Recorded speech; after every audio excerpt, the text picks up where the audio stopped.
Evening. I'm Barbara Batts. I'm a mother of 2 grown children. I am a grandmother of a darling little 15-month-old child. And I am the preschool 4-year-old coordinator for Nash Rocky Mount Public Schools.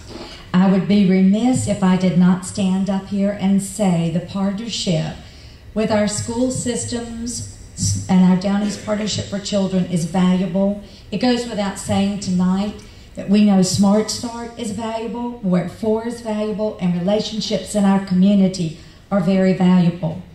And so I'd like to have you for one moment envision that child you've been talking about, the speech child, the child that you've been serving, your grandchild at home, a child in your child care center, or a teenager that you're trying to help on the streets.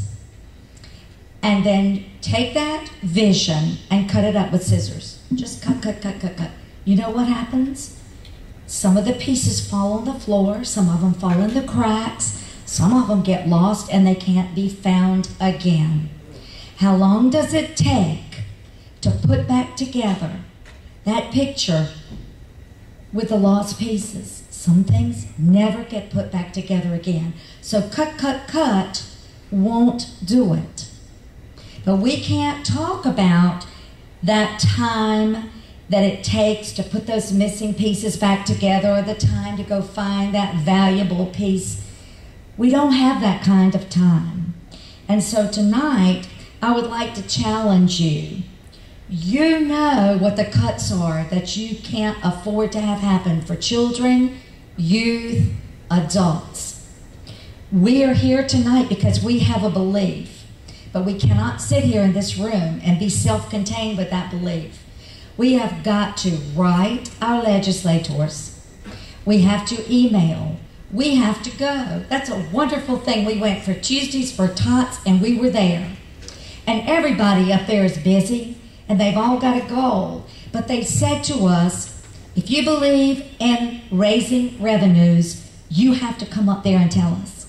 You have to let us know through your emails. We cannot talk about it if we can't help to fix it.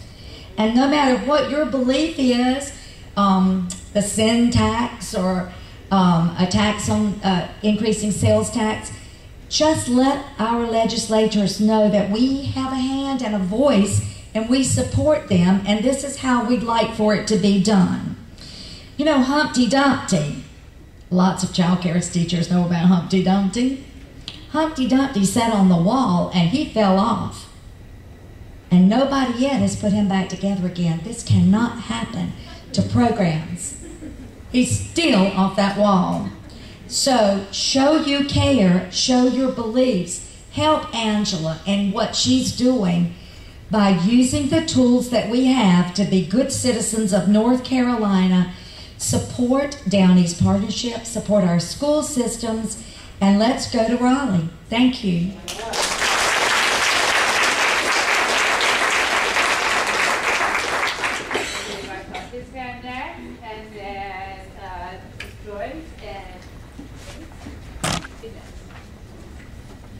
Good evening. My name is Saladin Muhammad. I'm always glad to see a representative among the people. You know, we find ourselves in a situation where we're in a crisis and we're looking for a solution. Certainly, increasing the revenue is a short-term solution. But we also have to be conscious of where the money is going at. These big fat cats have been given trillions of dollars and they wasted the money. We have to have a view that opposes money being wasted and distributed in the wrong way, while we have a view of how it should be distributed. If we don't oppose those kinds of practices, it makes it extremely difficult for us to look for the resources. Trillions of dollars have been going into a war, an unjust war that's killing people, a war that came about as a result of a lie. Nobody is saying anything about that. That's draining our economy. That's draining our schools.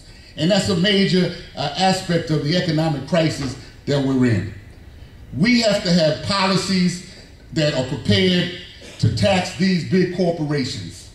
Nobody's talking about taxing the corporations. We're talking about how we can share the pain among ourselves. And I have no problem with us as taxpayers sharing the pain. But we must also demand that these big fat cats, these corporations and these banks that take, that they share the pain.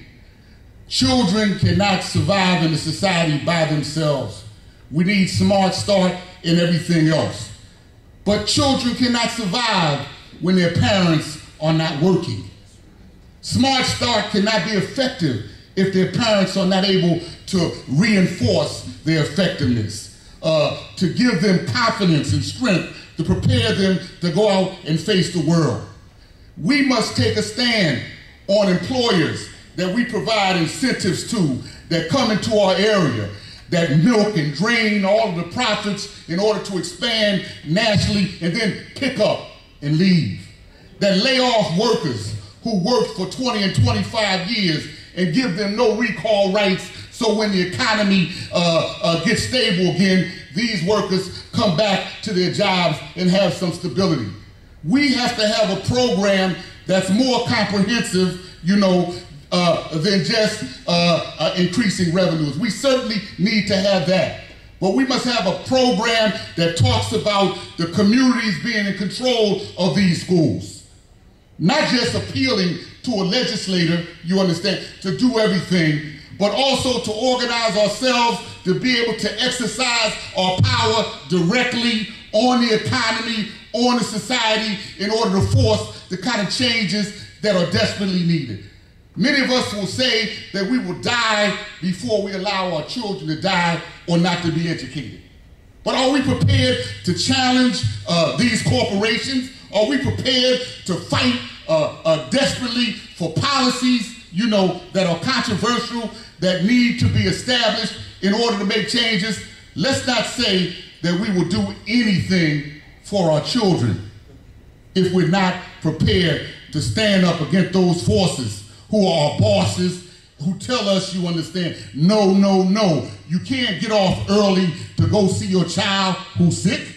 You can't get off, you understand, to go and see to the teacher and meet with your child. If we're not addressing these questions, brothers and sisters, then we're only looking at a short-term solution. We need to think about the short-term solution, but we also need to think about a long-term program. We need to build a people's assembly where people come together to begin to talk about what they need in their neighborhood, what they need on their jobs, what they need in their schools, so that we can together hammer out a program that empowers us towards making the changes that we need. Thank you.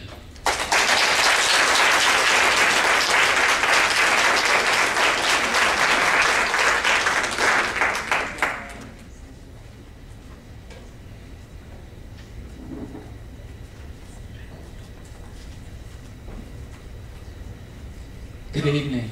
Good evening. My name is Joyce Dickens, and I'm president of the Rocky Mount Edgecombe Community Development Corporation. I thank the organizations that sponsored this meeting because it was well needed. It was good leadership.